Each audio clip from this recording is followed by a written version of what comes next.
Madame la Présidente, je sais que nous arrivons à un moment de la session où on va nous être gré à Madame Suntou et à moi-même d'être d'une sobriété efficace. Alors,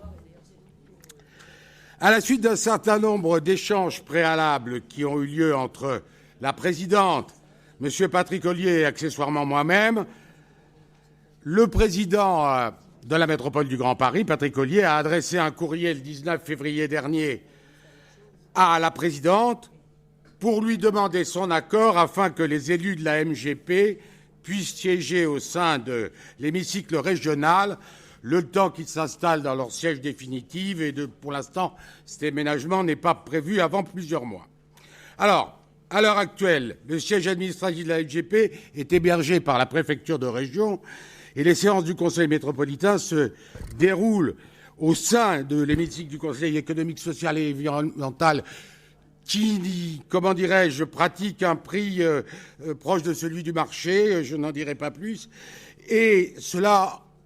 sans accorder par ailleurs des dispositifs numériques importants comme celui permettant le décompte, par exemple, précis des temps de parole. Face à cette situation, soucieuse, comme l'est la Présidente, des impacts qu'une telle décision peut avoir, notamment pour les contribuables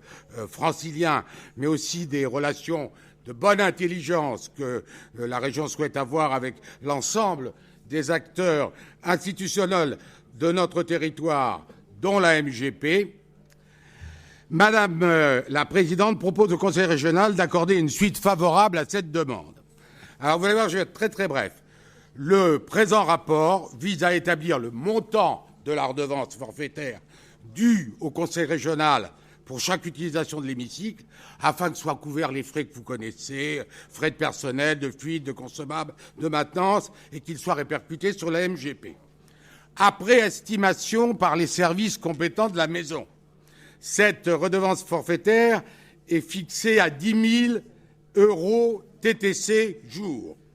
Elle comprend, je vous épargne les détails, la mise à disposition de l'hémicycle, le soutien technique nécessaire à la préparation et à la mise en œuvre des équipements, l'enregistrement des débats, le renforcement de la sécurité, des places de parking. Vous voyez, je ne vous épargne rien.